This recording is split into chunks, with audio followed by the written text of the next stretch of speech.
Hey guys, it's Miss Katrina here. I'm coming at you from my dining room table, all set up to paint. So first we're gonna go over the supplies we need for our project. So I have a canvas.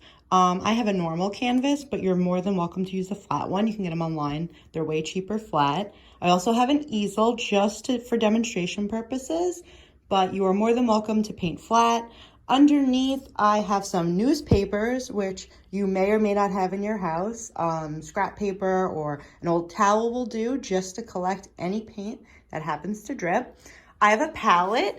If you don't have one of these at home, you're more than welcome to use a paper plate. They work great in place of a palette. I have a water cup that I'm gonna fill up with water, a couple different size paintbrushes, going from big to small. I also have a couple paints. So these are Apple Barrel brand paints.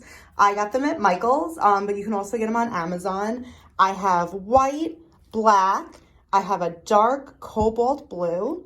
I also have a Caribbean blue, so a light blue. I have a purple, and I also have a regular red color. So these are our supplies. Now let's get painting. Okay, so paint-wise, I gave myself two little containers of black and white, the red, purple, dark blue, and light blue. I also filled up my water cup so I can wash my brushes, gave myself some paper towels in case I want to dry them off, and now I'm ready to paint. So I've decided that I want to paint today a nature scene. So I'm thinking about doing maybe like a sunset, like a twilight dark sunset, going from here to here, make some big mountains in the background, and then a couple trees in the front. I thought this would be kind of calming, sort of nice, something that will relax us a little bit. So first I'm going to start with my darkest color, which is black. So I'm going to take a little bit of black on my biggest brush. And I am going to start going across the whole top of my canvas. So you're more than welcome to do the edges of your canvas. It all depends. Sometimes I do, sometimes I don't. Like I said, it just kind of depends. So I did a little bit of black just to make it look like it's kind of night up there. And then I'm going to go with my dark blue. So I'm picking my darkest blue, put it on my paintbrush, and I'm gonna blend it in. So the best way to blend in colors is kind of, I've noticed, to go over them. And they still have to be wet. So you can't do your black, wait 5 minutes, come back and do your blue. So you gotta go right on top of it. So I already have black on my brush. I'm kind of blending it in, and it really looks like it's fading into one another. We don't really want lines. We don't want it to look like a flag. We don't want it to look like block colors. We really want it to look like a sky. So it's gonna blend right into each other. So the black is gonna become blue. I'm gonna do a little bit more blue because I want a nice amount of sky. So as you can see, my color is getting brighter and brighter as I go down. I'm making these nice big strokes. If I see a little blue up here, which I kind of saw stuck on, I'm gonna come in and blend it right back in. And I'm getting a generous amount of paint, not too much, because I don't want my canvas to take 1,000 years to dry. But I do want a lot of paint so we don't really see the white canvas. Okay, so I did my blue. It's about, I'd say 3 adult fingers wide. And I'm gonna go for my light blue. I'm kind of making this up as I go along, guys. So let's see how this comes out. So I'm gonna go for my light blue. I'm gonna take a little bit of light blue and I'm gonna put it in. And like I said, just a little. This blue that I got is real light and we don't want it to be too light. We don't want it to be too bright. It's not really how skies look. I'm just gonna blend that in too. I'm gonna do that about 2 fingers wide. Not too much because the next color I wanna do, my favorite color, is purple. So just a reminder, I'm not washing my brush between each color. I'm kind of leaving the color on there just so we have a nice blend. So next I'm coming into is purple. So purple is my favorite color, besides black, if any of you know me. And I am gonna put my purple in and make sure I fade it up. So like I said before, we don't want nice big stripes. We kind of want it to look like it's blending together. If you notice, maybe right here, I see a little bit of purple that is just a line. I'm just gonna kind of go over it very lightly and try to blend my colors in. You can always too, like come up a little, make it look a little more uneven, so it looks like the sky is fading to our purple. Okay, so I'm about halfway down my canvas right now. I'm gonna grab a little bit of red and just a little to put on the bottom. So this red is real bright. So like I said, just a little. I still have that purple that tends to darken it up a little so it doesn't look too crazy. We don't want anyone to think our earth is on fire. We just want a nice little touch of color. I'm gonna bring it into the purple. Fade it on in. Oh, left some white there. Okay, so my sky is done. Our next step is going to be my mountains. So I'm going to create a gray by mixing black and white. So when you mix colors, you always start with the lightest color. So I'm gonna start with a whole bunch of white first. I'm gonna put it in this little empty guy I have just for convenience sake. Okay, so I mixed my white and black and I made this kind of light gray color. And this is gonna be my mountain color. So I'm gonna use this to make some big mountains. So I'm gonna start right where my my sky ends, right about here. We're gonna call this our kind of like horizon line. And this is gonna be the lowest part of my mountain. So I'm gonna come up, come right up, make a mountain, come down. Pretty simple. I like to kind of curve my mountain lines. So we finish one mountain, I'm gonna kind of come here and have another mountain come up, make it maybe a little taller, and then come on down. And then my third mountain, I'm gonna do right about here, and then come down. Remember, mountains aren't perfect.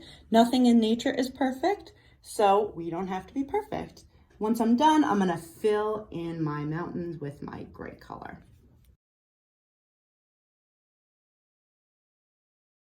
Okay, so my mountains are mostly filled in. I am now, my last one, I've noticed my mountains were a little pointy, which kind of doesn't look like nature. Nothing's, like I said, a perfect point. So I'm gonna come up and then kind of round them a little. So the way I just came up with my brush, turned and came down. So I'm gonna fill my last mountain in, the last of my gray, and then fill in the whole bottom. So I want the rest of my canvas filled in with the gray. Once that's done, we're gonna take a few minutes, let that dry, and then we'll start working on our trees.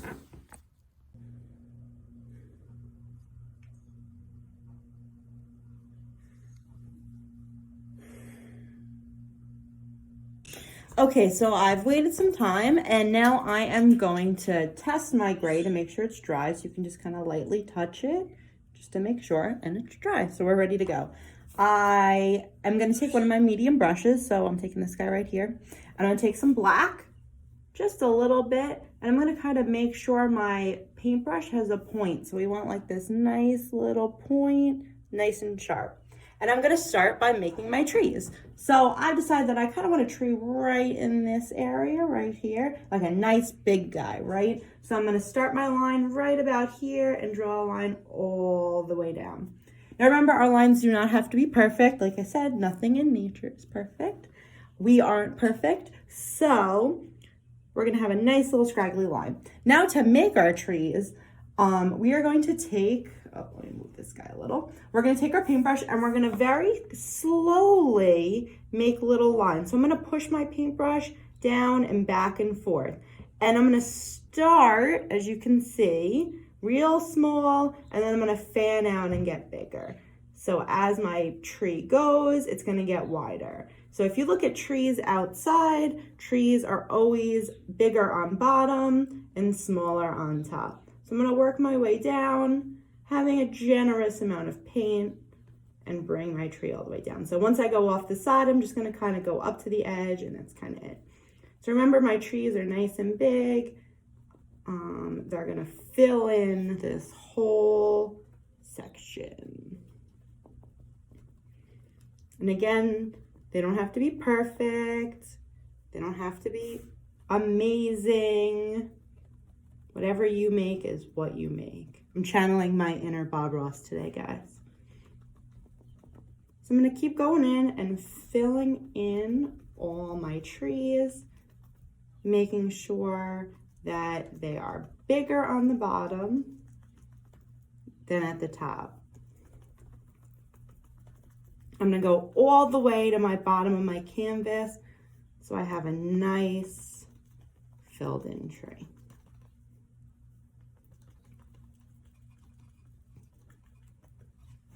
So I'm gonna do at least 2 more of these guys. I like how they look on the side. So I'm gonna do another one, maybe right about here, a little smaller. And then I'll maybe do one right here and one right here, a nice small one so we can still see our mountain. So I'm gonna go along and fill these in.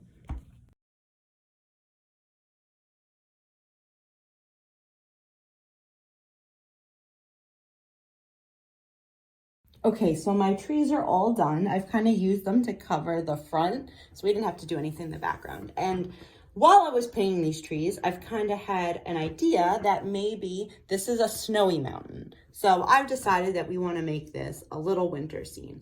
So I'm going to take a little bit of white and I'm going to put it down the side of my mountain. I might take like a little tiny bit of blue, just a little bit to give it like a nice little tint. And I'm just going to take my thin brush and just bring it down the side of the mountain. So I'm going to do it widthwise and then kind of ease up a little right there. So we got a little bit of snow. So I definitely stole this technique from Bob Ross. I saw him do this once before and I liked it. So this is my technique that I've 100% stolen from Bob Ross. And we're gonna go hard and then lighten up a little on our snow. So white, a tiny bit of our light blue. I'm gonna go hard and then lighten up on our snow. So we have little snowy peaks here. Okay, now that my snowy peaks are done, I'm going to add a little bit of white onto my trees because if it's snowing in the mountains, we'll say it's snowing in the trees too. I'm gonna wait a couple of minutes and just let these dry and then I'm gonna come back in and add my snow.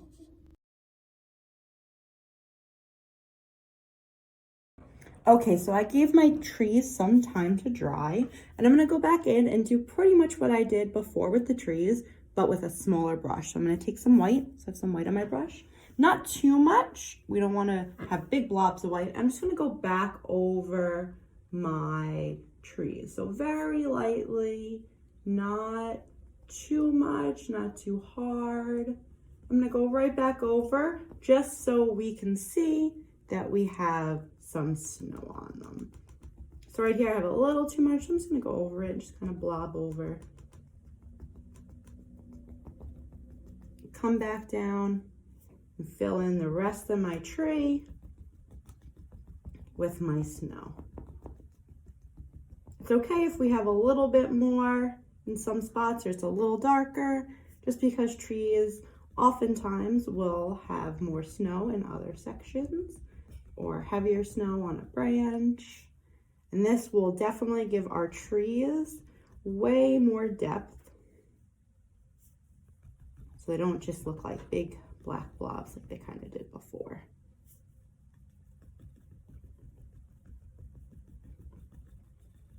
So if our trees overlap like mine do here on the bottom, I'm just gonna kind of follow how I think the tree was or would be.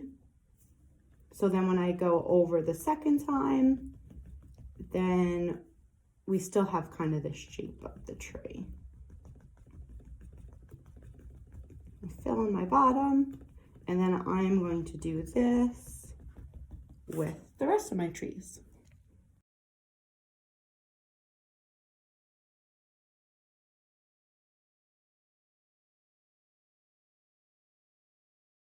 Okay, so my trees are all filled in. I'm pretty much done. If there's anything else you want to add to your painting, you are more than welcome to. I'm happy with this. I got 3 nice mountains. I got a nice background. I got all these little snow-covered trees, and I think that I am happy and content with my painting. Thanks for tuning in, guys. I hope that you enjoy my painting that I did, and I hope that you are able to follow along with me and you take the time to hang out and relax and maybe paint a nice soothing painting. Thanks for joining me.